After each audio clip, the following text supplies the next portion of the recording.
ជំរាបសួរបងប្អូនទាំងអស់គ្នាសូមស្វាគមន៍មកកាន់វីដេអូថ្មីសម្រាប់វីដេអូនេះដែរខ្ញុំនឹងបង្ហាញបងប្អូនអំពីគន្លឹះនៃការដាក់ like ទៅលើ post Instagram សម្រាប់បងប្អូនដែលចង់ឲ្យ post Instagram របស់បងប្អូនមាន like ច្រើនបងប្អូនអាចធ្វើតាមវីដេអូនេះបានសម្រាប់ការធ្វើនេះដែរគឺអត់ពិបាកទេបងប្អូនគឺយើងគ្រាន់តែត្រូវការ link post Instagram ណាមួយរបស់បងប្អូនយកមកផានៅក្នុង website គឺជាការស្រេចហើយសម្រាប់ការដាក់ like នឹងដែរគឺបានផលពិតៗដល់បងប្អូនអត់ចាំបាច់ភ័យបារម្ភថាពេលដែលបងប្អូនដាក់ឲ្យអត់លើនឹងទេបងប្អូនគឺខ្ញុំបានធ្វើការដាក់ពីមុនមកគឺពិតជាបានផលពិតមែនណាបងប្អូនសម្រាប់ការធ្វើនេះដែរគឺខ្ញុំធ្វើនៅក្នុង website ខ្មែរ SMM អញ្ចឹងដើម្បីកុំឲ្យខាត់ពេលយូរយើងចូលមកធ្វើទាំងអស់គ្នាតែម្ដងជាដំបូងបងប្អូនអាចចូលមកក្នុង account Instagram របស់បងប្អូនដើម្បីចូលមកយក link ជាមុនសិនអញ្ចឹងបងប្អូនចូលមកក្នុង account Instagram របស់បងប្អូនហើយបន្តមកទៀតបងប្អូនគ្រាន់តែជ្រើសរើស post ណាមួយដែលបងប្អូនចង់ដាក់ like ទីហោថាសម្រាប់ខ្ញុំគឺខ្ញុំនឹងធ្វើការជ្រើសរើស post មួយនេះដើម្បីដាក់ like ឲ្យបងប្អូនបើធ្វើការ copy link នឹងបានដែរគឺបងប្អូនធ្វើការចុចនៅលើសញ្ញាព្រួយនេះមកបន្តមកទៀតបងប្អូនបន្តចុចនៅលើពាក្យ copy link បន្ទាប់ពី copy link ហើយបងប្អូនអាចធ្វើការចេញពីក្នុង account Instagram របស់បងប្អូនដើម្បីចូលទៅក្នុង website វិញម្ដងសម្រាប់របៀបនៃការចូលទៅក្នុង website នេះដែរគឺបងប្អូនគ្រាន់តែចូលមកក្នុង browser ណាមួយដែលបងប្អូនមានបងប្អូនអាចចូលតាមរយៈ Google ក៏បានឬមួយបើសិនជាបងប្អូនមាន Chrome បងប្អូនក៏អាចចូល Chrome ហើយបើសិនជាបងប្អូនមាន Safari បងប្អូនក៏អាចចូលតាមរយៈ Safari បានដូចគ្នា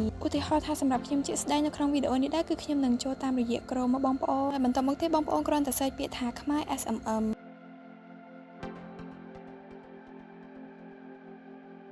អូខេបងប្អូនចុច go នៅខាងក្រោមនឹងមកហើយនៅខាងលើនេះដែរគឺជា link ចូលទៅក្នុង website របស់យើងបងប្អូនអញ្ចឹងបងប្អូនចុចទៅលើ link នោះមកនោះនឹងបងប្អូនចូលទៅក្នុង website របស់យើងផ្ទាល់តែម្ដងសម្រាប់ website របស់យើងដែរគឺមានទម្រង់បែបនេះបងប្អូនសម្រាប់បងប្អូនដែលបានធ្វើការចុចឈ្មោះចូលទៅក្នុង website ហើយនៅពេលដែលបងប្អូនចុចនៅតាម link អំបញ្ញនោះនឹង load ជាផ្ទាំង website បែបនេះមកឲ្យបងប្អូនប៉ុន្តែសម្រាប់បងប្អូនដែលអត់ទាន់បានចុចឈ្មោះចូលទៅក្នុង website ទេបងប្អូនក៏អាចធ្វើការចុចឈ្មោះចូលទៅក្នុង website ដើម្បីអាចប្រើប្រាស់សេវាកម្មដែលមាននៅខាងក្នុង website នេះបានណាបងប្អូនសម្រាប់ link អំពីរបៀបចុចឈ្មោះនិងរបៀបដាក់លុយចូលទៅក្នុង website ខ្ញុំនឹងដាក់ link ជូនបងប្អូននៅខាងក្រោមវីដេអូនេះតែម្ដងបងប្អូននៅក្នុង website នេះដែរគឺយើងមានសេវាកម្មជាច្រើនដែលបងប្អូនអាចធ្វើការជ្រើសរើសប្រើប្រាស់បានទៅតាមតម្រូវការរបស់បងប្អូនប៉ុន្តែសម្រាប់វីដេអូនេះដែរខ្ញុំនឹងបង្ហាញបងប្អូនទាក់ទងជាមួយនឹងការប្រើប្រាស់សេវាកម្ម Instagram ចឹងជាដំបូងបងប្អូនធ្វើការអូសមកក្រោមបន្តិចមកដើម្បីរកមើលពាក្យ Instagram អូខេបងប្អូនចុចទៅលើពាក្យ Instagram នឹងមកបន្តមកទៀតបងប្អូនធ្វើការអូសមកក្រោមដើម្បីចុចនៅកន្លែង category នេះសម្រាប់កន្លែងនេះដែរគឺយើងមានសេវាកម្មជាច្រើនដែលទាក់ទងជាមួយនឹង Instagram បងប្អូនហើយបងប្អូនធ្វើការអូសមកក្រោមបន្តិចមកដើម្បីរកមើលពាក្យ Instagram Live សម្រាប់ Instagram Live នឹងដែរគឺយើងមានជម្រើសជាច្រើនសម្រាប់ឲ្យបងប្អូនជ្រើសរើសសម្រាប់ជម្រើសទាំងអស់នឹងដែរបងប្អូនពេញចិត្តនៅសេវាកម្មមួយណាបងប្អូនអាចធ្វើការជ្រើសរើសនៅសេវាកម្មមួយនឹងបានសម្រាប់ខ្ញុំគឺខ្ញុំនឹងធ្វើការជ្រើសរើសសេវ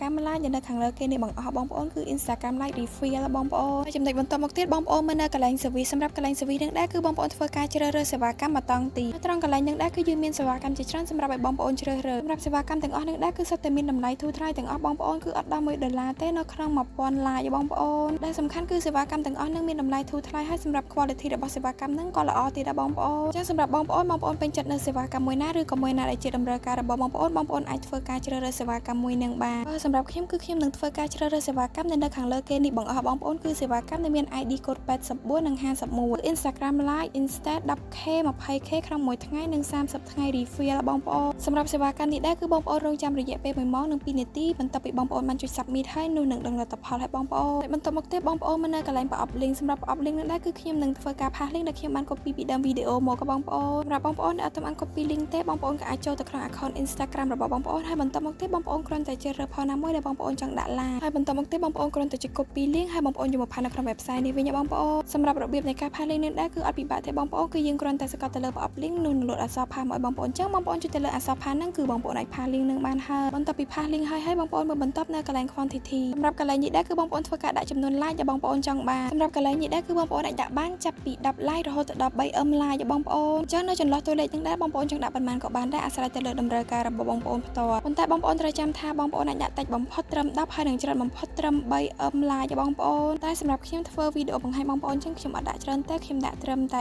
10 like ទេបងប្អូនបន្ទាប់ពីបងប្អូនដាក់នៅចំនួនដែលបងប្អូនចង់បានអស់ហើយបងប្អូនមើលបន្តនៅកន្លែងឆាតសម្រាប់កន្លែងឆាតនេះដែរគឺវានឹងធ្វើការគិតលុយឲ្យបងប្អូនស្រាប់តែម្ដងនៅពេលដែលបងប្អូនដាក់ចំនួនប៉ុណ្ណេះបងប្អូនឧទាហរណ៍ថានៅខាងលើនេះដែរគឺខ្ញុំដាក់ចំនួន10 like ឲ្យបងប្អូនអញ្ចឹងនៅកន្លែងឆាតវានឹងគិតលុយឲ្យតែម្ដងបងប្អូនថានៅពេលដែលបងប្អូនដាក់ចំនួនប៉ុណ្ណេះបងប្អូននឹងត្រូវចំណាយលុយអស់ប៉ុន្មានបងប្អូនហើយសម្រាប់កន្លែងឆាតនោះដែរគឺវានឹងប្រែប្រួលអាស្រ័យទៅលើចំ ចំនួន like ដែលបងប្អូនបានដាក់នៅខាងលើបន្ទាប់ពីបងប្អូនដាក់នៅចំនួនដែលបងប្អូនចង់បានអស់ហើយបងប្អូនគ្រាន់តែពិនិត្យមើលម្ដងទៀតនៅសេវាកម្មខាងលើដែលបងប្អូនបានជ្រើសរើសនោះថាត្រឹមត្រូវអស់ហើយឬនៅបងប្អូនពិនិត្យមើលនៅកន្លែង category service link quantity ថាត្រឹមត្រូវអស់ហើយឬនៅបើសិនជាចំណុចទាំងអស់ហ្នឹងត្រឹមត្រូវអស់ហើយបងប្អូនគ្រាន់តែចុចពាក្យថា submit បន្ទាប់ពីបងប្អូនបានធ្វើការចុច submit ហើយនោះនឹងលោតវិក័យប័ត្របែបនេះមកបងប្អូនគឺមានន័យថាការបញ្ជាទិញរបស់បងប្អូនគឺត្រូវបានទទួលយកសម្រាប់សេវាកម្មនេះដែរគឺបងប្អូនរងចាំរយៈពេល1ម៉ោងបន្ទាប់ពីបងប្អូនបានចុច submit ហើយនោះនឹងដឹងលទ្ធផលឲ្យបងប្អូនប៉ុន្តែបើជាក់ស្ដែងទៅគឺអត់ដល់1ម៉ោងទេបងប្អូនអាចត្រឹមតែ30នាទីអីគឺនឹងដឹងលទ្ធផលឲ្យបងប្អូនប៉ុន្តែនៅក្នុងកំឡុងពេលរងចាំនឹងដែរខ្ញុំអត់តម្រូវបងប្អូននៅក្នុង website នឹងទេបងប្អូនអាចធ្វើការ clear website ចេញបានសម្រាប់វីដេអូអំពីគន្លឹះនៃការទិញ like ផលនៅលើ Instagram ក៏បញ្ចប់តែត្រឹមហ្នឹងក៏សូមអធិស្ឋានបងប្អូនទាំងអស់គ្នាចំពោះពាក្យសម្ដីលើសលួសឬក៏មិនសមរម្យនៅត្រង់ចំណុចណាឬក៏សម្ដីរំខានណាមួយសូមអរគុណបងប្អូនទាំងអស់គ្នាសម្រាប់ការទស្សនាជួបគ្នានៅវីដេអូក្រោយ